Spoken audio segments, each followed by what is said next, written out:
Hello ladies and gentlemen, it's Michael Burhan from nerdgenius.com and I'm here with Ian from Another Indie. So Ian, tell us about the game that you guys are basically doing at the moment. This game itself, it reminds me a little bit of Dark Souls, but it's got a little bit of ghouls and ghosts in there as well, and for our American audiences, ghosts and goblins. I know you're gonna get me on that one. So tell us a little bit about what the game entails and what exactly you bring to the table with it. Okay, so this is a Sinner Sacrifice for Redemption. Yep. It is a Souls-inspired boss battler. So there are 7 bosses that you can fight in any order that you choose. Once you defeat all those bosses, you then go on to fight a final 8th boss.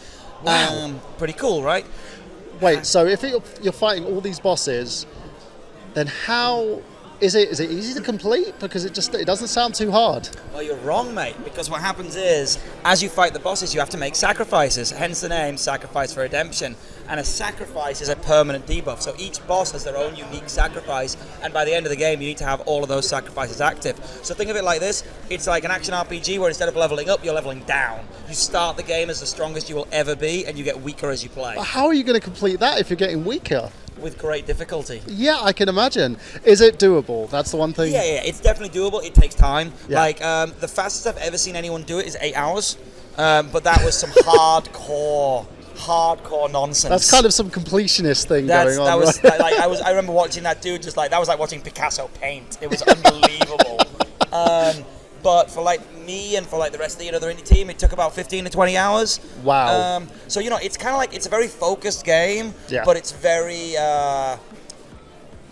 exciting. You know what I mean? Like it's really cool. Like all the bosses are super intricate, really well done, really special, for want of a better word. Like they're very varied as well, so you never really know what they're going to do next. There's enough variation in each boss fight that it never quite feels exactly the same. Like every now and again, you're like, I got this sorted. I know what she's going to do next, and then she zaps you with a laser beam or throws her decapitated head at you or does something nuts. But once you complete the game, do you get like a new game plus, like a very difficulty? Yeah, so there's 2 things that happen when you complete the game. The first thing is that we give you a whole bunch of new weapons to play with. Ooh. So you get I'm not going to tell you everything, but there's a big ass scythe involved, so that's pretty cool. And 2 other cool things to play with, including one that the hardcore Masso gamers are going to really enjoy.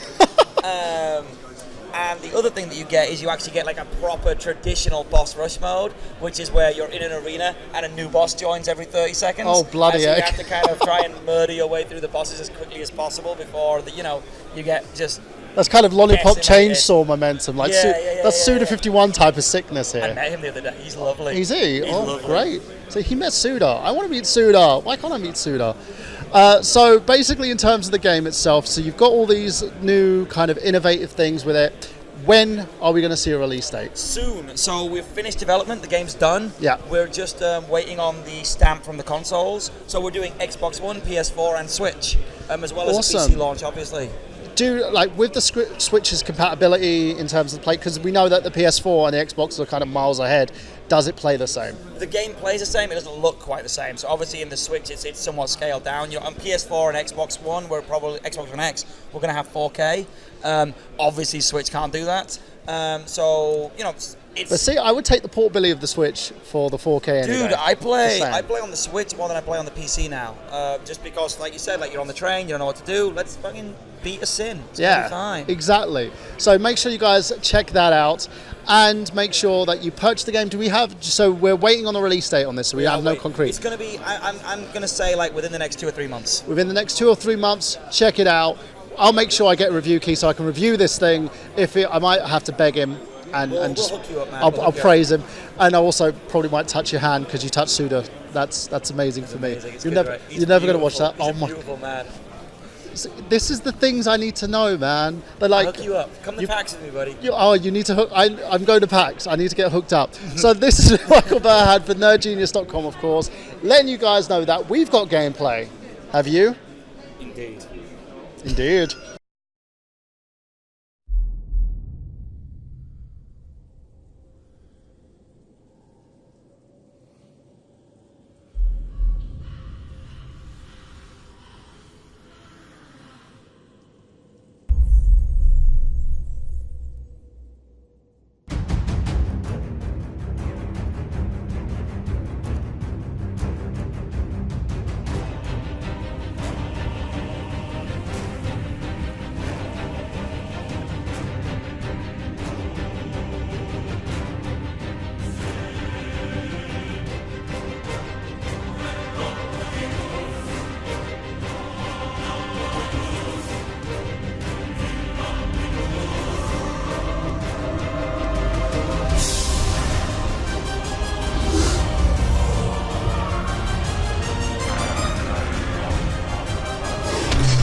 So, what did you think of the video? Did you like it? If you did, make sure you click on that bell so you can like, comment, subscribe, and share. And also, speaking of video games, you can check out my experience at Anvio with the awesome Bex Trista from Trista Bytes. You can check it out on her channel or by clicking on the link below it for a huge 4K experience. And as always, stay tuned to nerdgenius.com for more videos where you can see my rather British reviews, movie files, other interesting EGX Rezzed experiences, and much, much more. So, I'll see you in the next one, guys.